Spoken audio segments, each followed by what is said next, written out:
Namam Vishnu Praya Kulanga Prestaya Rupin Shri Bhakti Vibhudaya Bhante Namine Namam Vishnu Praya Gola Prestaya Budhe Srimad Bhakti Pramodaya Puri Goswami Namine Namam Vishnu Praya Krishna Prestaya Bhutale Srimate Bhakti Vedanta Swamiti Namine Namam Vishnu Praya Krishna Prestaya Bhutale Srimate Bhakti Rachaka Shiladevu Swamiti Namine Namam Vishnu Padaya Krishna Prestaya Bhutale Srimate Bhakti Siddhanta Sarasvati Namine Jai Shri Brahma Madhvagoja Sarasvat Sampradaya Ki Jai.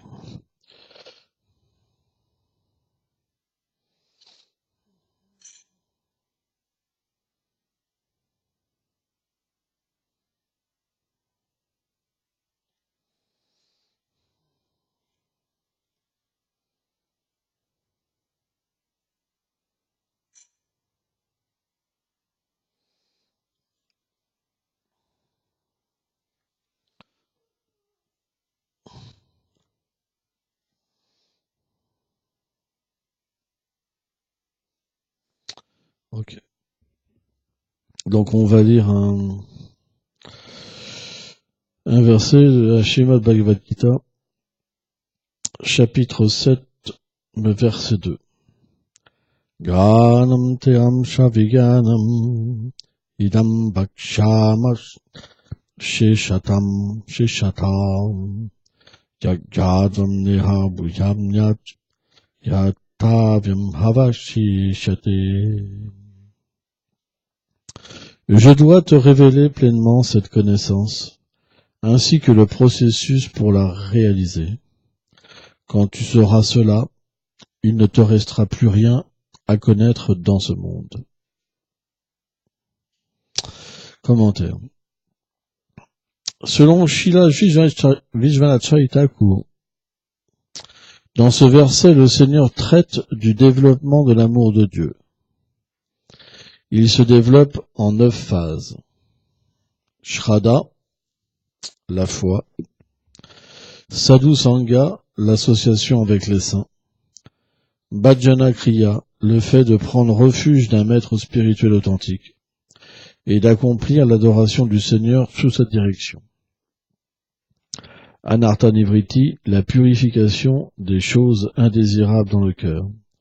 Nishta, la fixité dans le service de dévotion. Ruchi, le développement du goût pour la vie spirituelle. Ashakti, l'attachement au Seigneur. Bhav, les prémices de l'amour de Dieu. Et Prem, l'atteinte de l'amour de Dieu.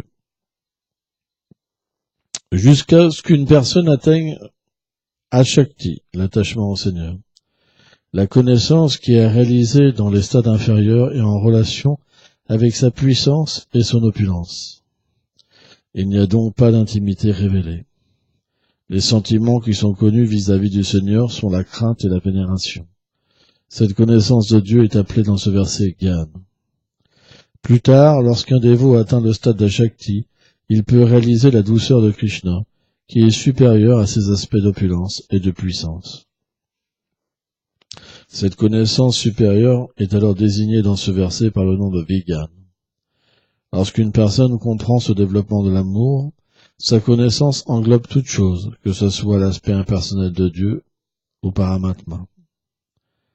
Puisque Krishna est l'origine de toute autre chose, ces autres choses. Celui qui connaît Krishna connaît donc toute chose.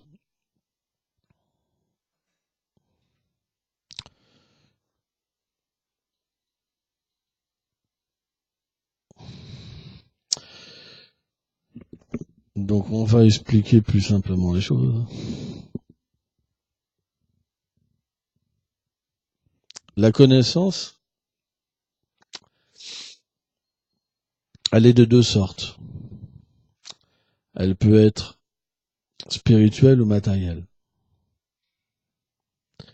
Quand on parle de connaissance spirituelle, c'est ce qui est en relation avec le Seigneur suprême et notre relation éternelle. Quand on parle de la connaissance matérielle, on parle de l'ignorance. Parce que la vérité, en fait, n'est pas présente. C'est pour ça que l'énergie du Seigneur, hein, qui est divisée en 3 ramifications, Samvit, Sandhini et Ladini, à savoir l'éternité, la connaissance et la félicité. Hein. Quand elle se manifeste dans ce monde, elle s'inverse. Jai Shishita Vishvamba Shinanda Shudagopal Josham Juki Jai.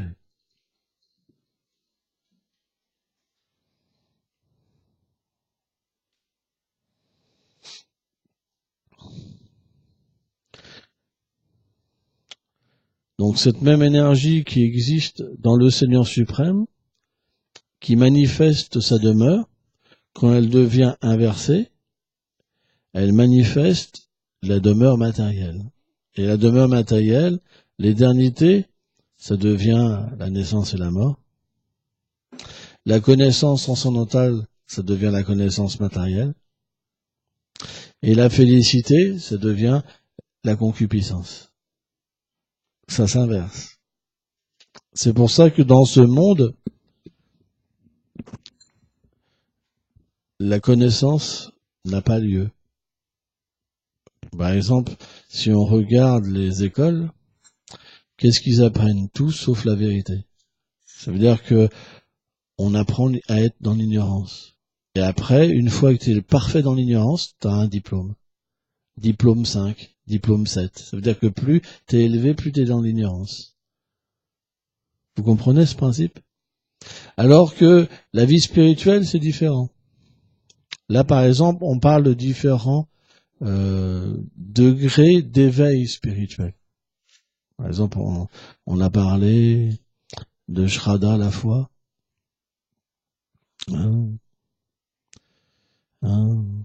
Bhajana Kriya, Sadhu Sangha, Anartha-Nivritti, Nishta, Ruchi Shakti Prem, par exemple, on a... Et donc, Prem, là, il parle d'Ashakti. Ashakti, quand ce Seigneur se révèle dans sa douceur, alors, on appelle ça une connaissance intime.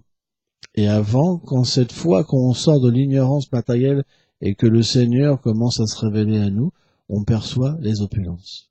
Donc c'est quelque chose qui est graduel. Par exemple, au début, quand on va vers l'amorti, je vais donner un exemple simple. Quand on rentre dans un temple, au début, même si Krishna est sous la forme d'un enfant, on va rendre ses hommages. Oh Seigneur suprême, tu es tout émane de toi. S'il te plaît, fais quelque chose pour moi, par exemple. Parce que notre reconnaissance, comme elle n'est pas liée à une relation avec le Seigneur suprême et qu'elle est liée avec le corps, automatiquement, on voit Dieu comme le Tout-Puissant et on a besoin de quelque chose parce qu'on a un problème. Donc on va vers lui, bien qu'il a la forme d'un enfant, on va au Seigneur suprême.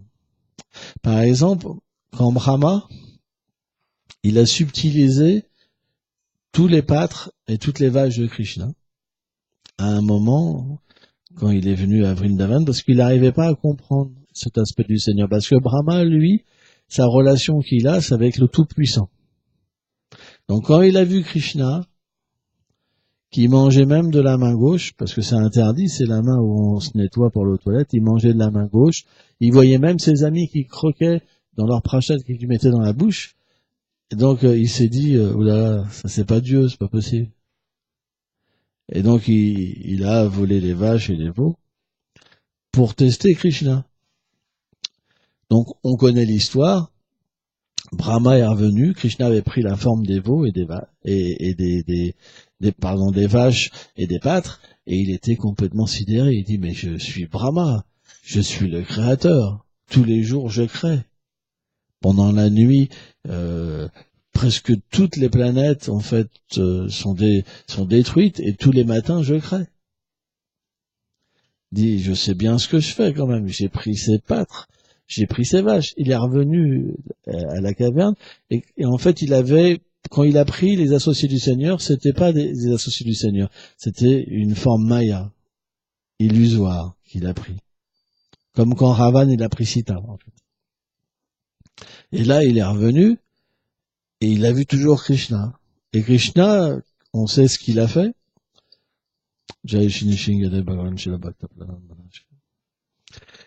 C'est qu'il a pris de toutes ses formes, il a manifesté des formes de Narayan. Donc Narayan, c'est les formes que Brahma, il adore en fait. Et de toutes ces formes de Narayan qu'il y avait, donc il y avait des milliers de formes. Il y avait un Brahma qui tournait autour, un Shiva, les demi-dieux, les planètes. Il y avait tout quelque chose d'extraordinaire qui se manifestait. Et Brahma, il était complètement écroulé par la puissance de Krishna. C'était trop pour lui. Et ça, c'est juste des petits pouvoirs de Krishna. C'était trop pour lui. Krishna, il fait toujours une certaine limite pour que son dévot soit corrigé, quoi. Hein. Et donc, après, tout s'est résorbé en Krishna. Et là, il s'est dit, waouh, j'ai fait une sacrée boulette. Tu veux pas être tranquille un petit peu? Hein? Il faut que tout existe pour toi, c'est ça? T'es Dieu la personne suprême, c'est ça? Tu veux remplacer Krishna? Ah oui. Ah ouais. J'avais bien vu que tu voulais remplacer Krishna. Bon. Et donc, Krishna, lui, à ce moment-là, il a fait comme s'il cherchait ses vaches. Comme s'il était égaré. Et là, Brahma, il était encore plus égaré. Imaginez-vous. Et quand Brahmaji, il est arrivé avec son signe, il a posé ses casques, il a rendu ses hommages à Krishna. Krishna l'a regardé, et comme si, qu'est-ce qu'il fait? Il lui offrait des prières. Et le pire après, c'est que Krishna, en fait, Brahma, dans ce lit-là, il a voulu serrer la main à Krishna, et Krishna, il lui a tapé dans les mains comme ça, vous savez, comme les blagues qu'ils font. Tu vois. Et là, Brahma, il a rien compris. Il est reparti complètement désorienté, et il a rien calculé, quoi. Mais rien, complètement perdu. Tu vois. C'est ça, le principe de Krishna. C'est que tant qu'on n'a pas d'intimité avec lui, et tant que son énergie, Yogamaya, son énergie interne d'amour, nous influence pas, on ne peut pas voir sa douceur. C'est pas possible. On voit en Dieu sa grandeur.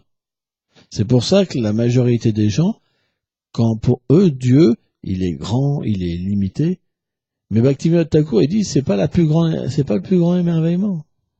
Parce que ça, c'est facile à voir. La création, c'est facile à voir. Vous comprenez? Vous pensez que Dieu est grand? Ouais. Mais plus il est grand, plus il est loin de nous. Vous comprenez? Alors que plus on peut percevoir sa douceur, plus on devient qualifié, et plus l'amour et la relation, en fait, se manifestent. Et donc, naturellement, ça veut dire quoi? Que c'est plus élevé. Parce que plus il est grand, moins il y a de relations, et plus sa douceur se manifeste, plus il y a l'amour. Donc la conclusion, c'est que de la forme vient l'âme suprême qui est partout présente, et l'impersonnalisme, sa radiance. Parce que si sa radiance nous permettait de goûter autant d'amour que sa forme, alors elle ne peut pas être son origine. Ni l'aspect Paramatma peut être son origine. Vous comprenez? Donc c'est la preuve que Dieu est une personne. Parce que même les Paramahamsa impersonnalistes, les âmes les plus grandes réalisées, comme les Kumaras, par exemple, les Kumaras au début c'était des impersonnalistes. Mais quand ils ont senti la fleur de lotus qui était sur les pieds de Krishna, alors même leur conception du Brahman, la félicité dans laquelle ils étaient, ça a disparu. Ils étaient complètement absorbés dans le Seigneur suprême. Sukadev Goswami aussi. Il était dans la conception du Brahman impersonnel. Et pourtant, dès qu'il a entendu les gloires du Seigneur, il a été absorbé. Ça veut dire que même les gloires du Seigneur suprême, sa forme, son nom, ces divertissements peuvent attirer même les âmes libérées. Vous comprenez? C'est la preuve que le Seigneur est une personne. Et c'est pour ça que Krishna, dans la Bhagavad Gita, par exemple, dans ce verset, ça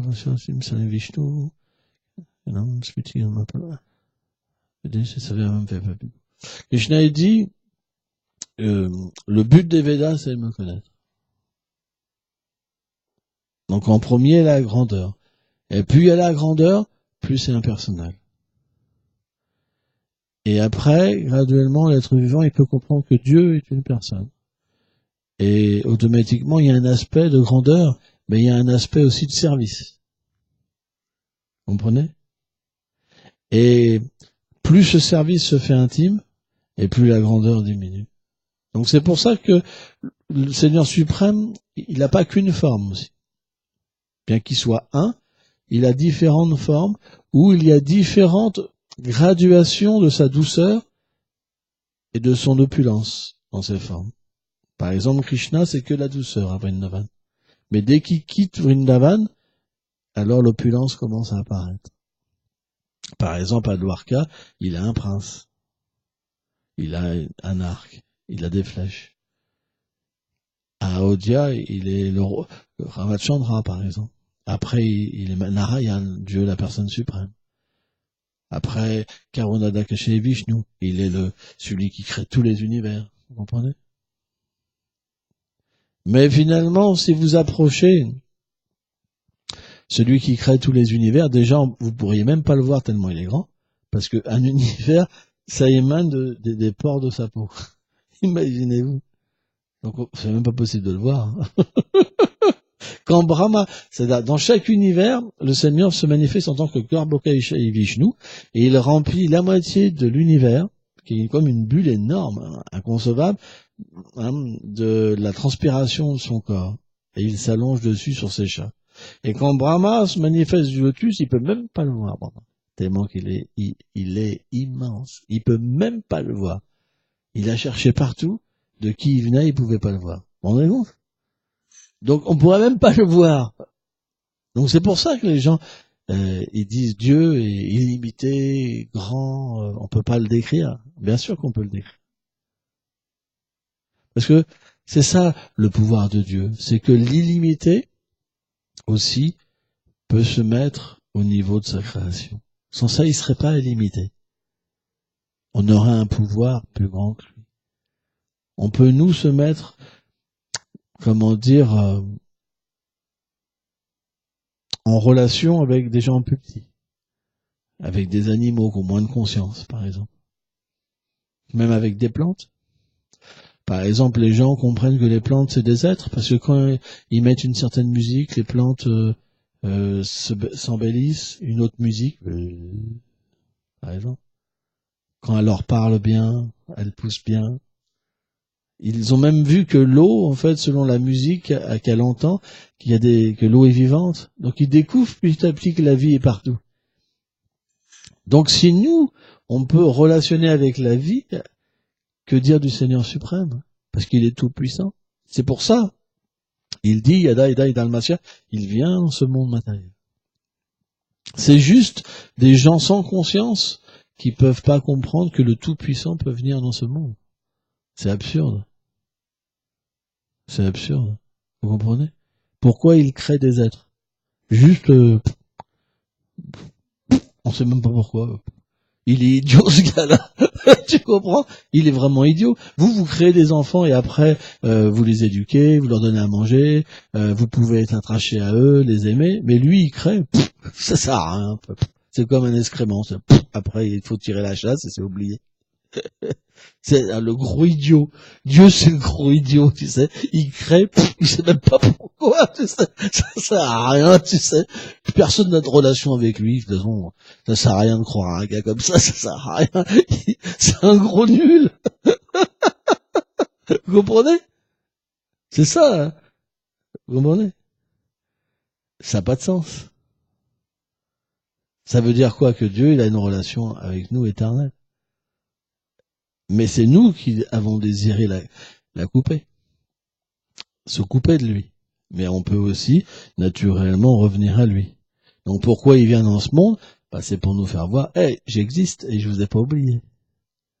Et je peux, moi je suis tout puissant. Je laisse mon nom dans ce monde, je laisse mon enseignement, il suffit simplement que vous chantiez et que vous vous connectez à moi à travers la connaissance et je suis là. C'est pas compliqué. Et donc automatiquement, dès qu'on va essayer et qu'il va réciproquer avec nous, la première chose qui va se passer, c'est la foi. On va se rendre compte que quelque chose existe. Vous comprenez? C'est plus ce gars-là il vaut rien, c'est oh Dieu t'existe. Ah ouais mince. Ah ouais j'avais oublié. Et puis ça fait du bien, je suis pas tout seul. Donc la foi commence à venir et ça nous donne un équilibre dans notre vie, un équilibre qui fait que on peut plus après vivre sans lui. Parce que sans vérité, il n'y a pas de lumière. Quand on vit que dans l'obscurité et qu'on peut pas comprendre pourquoi les choses nous arrivent, c'est tellement difficile. Alors quand la conception de Dieu arrive, on commence à comprendre qu'est-ce qui se passe. On commence à comprendre que je suis une âme spirituelle. C'est différent du corps. Que je me suis réincarné, des nosmin tant de fois. Antavanta et Medea. Que je suis indestructible sans mesure.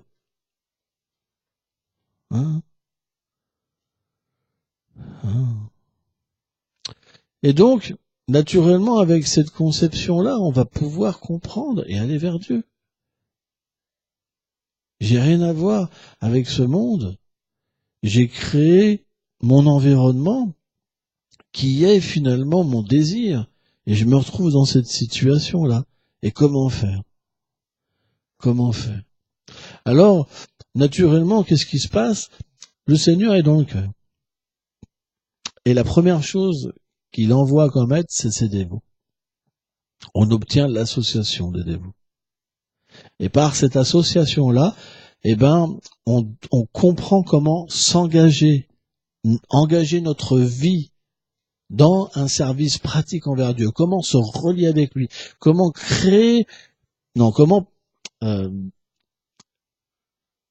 de nouveau comprendre cette relation. Et naturellement, le principe du gourou, le principe du maître spirituel, il devient évident et efficient dans le cœur. Et on désire avoir de l'aide. On désire établir une relation avec Dieu et il y a le Seigneur qui est dans le cœur, qui nous accompagne, parce que c'est lui qui donne l'intelligence. Automatiquement, il va nous faire comprendre que mon dévot, c'est la personne qui m'est très chère. Et si tu veux être proche de moi, il faut être proche des choses que j'aime. C'est facile. Et là, qu'est-ce qui se passe? Le dévot, il va, par ses instructions, permettre aux disciples de commencer à purifier sa vie. Anartaniviti. Ça veut dire que ces mauvaises conceptions vont disparaître. Ces faiblesses de cœur vont disparaître. Ces activités pieuses passées qui faisaient que les gens l'adorent, parce qu'il a une belle voix, parce que c'est un bon orateur, il attire les gens, ça va disparaître. Il sera plus brouillé par ça, illusionné par ça. Et les malheurs qui viennent, avant qu'il le plongeait dans la détresse, ils n'auront plus de pouvoir aussi, graduellement.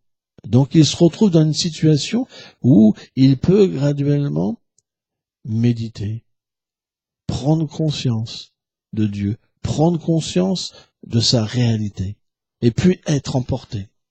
Alors il atteint le stade Nishta. Le stade Nishta, c'est le stade de la vertu. C'est le stade où on peut comprendre qu'on est un serviteur de Dieu, constamment, 24 heures sur 24. Ça veut dire qu'on n'est plus trimballé entre est-ce que je suis un matérialiste, est-ce que mon devoir c'est de plaire à mes parents, est-ce que je dois aller travailler, est-ce que je dois aller à l'école tous les jours, 10 fois par jour, le gars il change de truc, d'identité, de machin. Ça veut dire au stade de Nishta, on est un Vaishnava. On est un dévot du Seigneur, c'est naturel. C'est naturel. Et naturellement, on va commencer à goûter un goût supérieur. Avant, on était qualifié pour goûter les choses matérielles. La concupiscence, la colère, l'avidité, l'hypocrisie, le mensonge, le bonheur matériel, le malheur matériel. Et là, on devient qualifié pour goûter quelque chose de différent qu'on connaissait pas. C'est la félicité spirituelle. On découvre la félicité, Ruchi. On découvre quelque chose qu'on connaît pas et qui nous émerveille. Et qui nous rend comme un peu, vous savez, une abeille. Ça veut dire qu'avant, on aimait bien les excréments, on était comme une mouche. T'as vu, lui? Ah ouais, t'as vu? Ouais. Et là, on commence à être comme une abeille et on a plus envie de critiquer les êtres. On n'a plus envie d'être dans quelque chose de mauvais. Et on est attiré par le nectar. On est attiré par les gloires du Seigneur. On est attiré par cette relation. On est attiré par sa forme. On aime voir sa forme. On aime entendre les dévots. On a un goût supérieur. Avant, on n'avait pas. Ça, c'est Ruchi. Et ce goût-là, naturellement, quand il augmente, qu'est-ce qui se passe? Le Seigneur graduellement apparaît dans notre vie et on peut avoir des réalisations transcendantale du Seigneur suprême et de notre relation avec lui. Et naturellement, il y a un attachement qui se crée de la même manière que vous pouviez être attaché dans ce monde à un mari, un enfant, vous commencez à être attaché à Dieu, au Seigneur suprême, mais là, le goût, il est des milliards de fois plus fort, quoi, et il dépasse tout. Ça veut dire que cet attachement-là, il reprend tous les autres attachements. Pouf.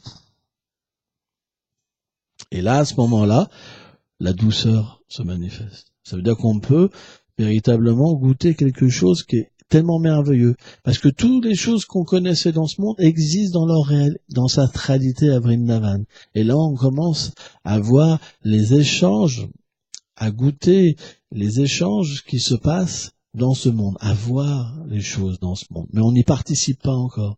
Mais on commence à voir et à désirer toujours les voir. C'est comme une usine à l'intérieur tellement puissante de désir que c'est expliqué que le cœur devient presque complètement pur et on peut commencer à percevoir le Seigneur directement. Vous vous rendez compte? On peut commencer à percevoir sa beauté. Ça, c'est le stade d'Ashakti. Et ce stade d'Ashakti, il est tellement puissant que c'est expliqué de la même manière vous avez eu du mal à penser à Krishna, vous avez du mal au stade d'Ashakti à penser à la matière. Vous devez vous forcer pour être dans ce monde. Tellement c'est puissant. Vous vous rendez compte? C'est inconcevable. Au même degré qu'au début de la service de dévotion, c'était dur de penser à Krishna, ça devient aussi difficile que de penser à l'énergie matérielle. Le dévot, il devient tellement intoxiqué, c'est expliqué, par l'amour, que les gens, ils pensent qu'il est devenu fou. Parce qu'il pleure, parce qu'il rit, parce que les choses se manifestent en lui. Les divertissements de Krishna commencent à se manifester en lui. Donc il voit un autre monde, il perçoit un autre monde, et il commence à être immergé dans la félicité. Complètement immergé. Donc il cherche Krishna partout. C'est expliqué qu'une telle personne, elle cherche Krishna partout comme un fou. Où est Krishna? C'est pour ça, elle va chercher les sadhus, elle devient comme vraiment, mais une abeille, mais qui est intoxiquée par quelque chose de supérieur, qui a rien à voir avec ce monde. Et c'est pour ça que ce verset nous explique que à ce stade-là, c'est plus l'opulence de Dieu qu'on perçoit, mais la douceur. Et ça peut s'atteindre graduellement en chantant, en faisant son service graduellement. Ça veut dire, Shama, s'il te plaît, tu veux pas être gentil, tu veux pas m'écouter. Tiens, viens ici. Viens. Viens ici. Ouais. Voilà. Tu vas te mettre à côté de moi. Ouais. C'est pas une punition. Mais il faut que tu sois sage un peu. Ta mère, elle vient une fois de temps en temps, donc elle aimerait bien qu'elle puisse écouter un petit peu. Hein. Et donc, ce stade-là, la Shakti, il peut véritablement venir. On peut voir un jour Krishna, ces vaches, hein, ces herbes, cette herbe merveilleuse qui a un goût de nectar, qui est si douce, la Yamuna, hein, qui a des si jolis lotus et qui a de tellement beaux oiseaux qui nagent dessus. Tellement de choses merveilleuses, on pourra les percevoir. Et là, automatiquement, ce qu'il y a de merveilleux à ce niveau d'existence, c'est que on n'est plus, comment dire, dans cette lutte pour l'existence. C'est fini. Parce que l'amour pour Krishna, il est tellement grand que Krishna maintient notre vie véritablement pour qu'on puisse atteindre la perfection de l'existence. On a véritablement à ce niveau de vie alors une preuve constante de la réalité du Seigneur, quoi, et de sa douceur, de son amour. On devient qualifié pour goûter des sentiments spirituels. Avant à Shakti, on avait une relation avec Dieu plus pour nous maintenir. Mais à Shakti, ça disparaît même. On devient comme un être qui goûte les sentiments d'amour. Ça veut dire qu'on peut écrire de la poésie. On peut véritablement offrir des prières. On peut décrire les choses parce que ça nous apporte un goût. Vous savez, on mange, on goûte les choses spirituelles. Les sens spirituels commencent à se manifester. L'être vivant, il comprend qui il est dans le monde spirituel. Il peut pas y être complètement, mais il le comprend. Il connaît son nom, il connaît sa forme, etc. Et donc, naturellement, tout ça, c'est parce que ça se manifeste. Et comme ça se manifeste, eh ben, ces sens spirituels commencent à être prédominants. Et c'est ce qui lui permet de goûter. C'est pour ça qu'il peut goûter. Il peut être attaché à Krishna parce qu'il commence à voir, il commence à goûter, il commence à entendre la nature transcendantale de ce monde supérieur. Et c'est pour ça qu'il y est attaché. Et parce qu'il y est attaché, quand il chante, il comprend que le Saint-Nom est Radha et Krishna. Il comprend que ce Saint-Nom, c'est un moyen pour directement être dans ce monde. Donc à ce niveau d'existence, il chante purement en fait. Parce qu'il comprend qu'il n'y a pas de différence. Vous comprenez? Qu'il peut directement être dans la compagnie du Seigneur suprême par son nom. Hein? Voilà. Bon, alors Shama. Voilà, on va s'arrêter là. Hein? Donc, soyez patient. Hein? Pas comme un enfant. Parce qu'il n'a pas quelque chose, il va bouder dans un coin en se disant, parce que je boude, ma mère je vais avoir quelque chose de ma mère. Parce que ça marche, sans ça je le ferai pas. C'est pour ça que les enfants boudent, parce que quand ils boudent, à un moment, les parents, ils se disent, bon, allez, j'ai peut-être été trop loin. Allez, il y a une petite sucette, un petit machin, un petit bidule, allez. Ils savent qu'à un moment, ça marche. Mais Krishna, c'est pas pareil. On peut pas l'avoir en boudant. C'est pas possible. Vous comprenez? On peut l'avoir en étant, en régénérant en nous notre bonne nature, en désirant être avec lui. Après, la bouderie existe au monde spirituel. Par exemple, des fois, quand Krishna il joue avec ses amis, ils ont des jeux. Et parfois, Krishna, comment dire, il perd. Et tout le monde se moque de Krishna. Krishna, il a perdu. Enfin, il appelle Kana. Et à ce moment-là, Krishna, il pleure, quoi. Il part. Et là, tout le monde a le cœur qui fond, quoi. C'est une façon de parler, quoi. Et tout le monde essaye d'être gentil avec lui, etc. Lui, on fera des cadeaux, etc. Tu vois. Et Krishna peut persister dans sa bouderie comme ça. Tu vois. Et à un moment, il oublie, hop, et par exemple, ils peuvent après courir dans la Yamuna tous ensemble, comme ça, pour se baigner. Manu Bangal, il prend une balle de mousse, il la renvoie comme ça. Il y a plein de jeux comme ça, tellement merveilleux. Par exemple, Manu Bangal, il espère, comme quand les pâtres, les camps de Balaram et les camps de Krishna, ils font des jeux, des batailles, il espère pour être l'arbitre. Et pour avoir des ladous, des mangues et tout ça. Alors, des fois, qu'est-ce qu'il fait, Manu Mangal? Alors, il a des disciples aussi. Ouais, c'est un chef de groupe, Boutejva, hein. Et il a des amis avec lui qui emportent son butin. Et après, les pâtres, ils l'attaquent. Ils le ligotent. Ou alors, par exemple, Krishna, Manu Bangal, par exemple, il veut pas se baigner. Et Krishna et un de ses amis ou deux, ils commencent derrière des buissons, ils commencent à faire des voix de monstres. Comme ça. Et Manu Bangal, il a peur, il rentre dans l'eau. Puis après, Krishna, il sort. Et tout le monde rigole. C'est un monde qui est joyeux. C'est un monde tellement merveilleux. On a besoin d'entendre son Vrindavan pour être capturé, pour que notre esprit soit capturé. Parce que dans ce monde, tout est moche. Tout finit mal. Vous comprenez? On veut, par exemple, venir dans un endroit où on se dit tout va aller bien, et puis paf, ça... Par exemple, les parents, ils partent en vacances. Moi, j'ai vu des parents qui partent en vacances, par exemple, les enfants, ils font que pleurer toutes les vacances, jamais contents et tout. C'est désolant, ce monde, c'est vrai.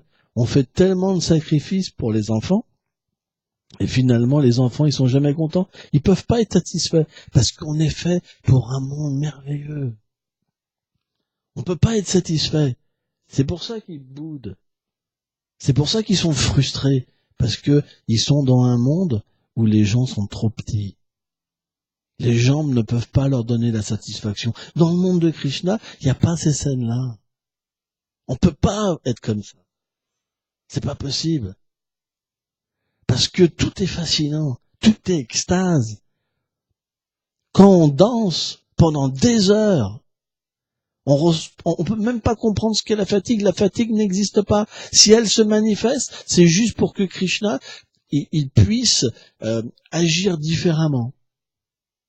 Et que une autre phase du divertissement se manifeste. Si la faim vient, c'est pour que une autre phase du divertissement se manifeste. C'est parce qu'il y a véritablement la faim, c'est pas parce qu'il y a véritablement la fatigue, mais c'est pour que ça soit toujours diversifié et toujours plus merveilleux.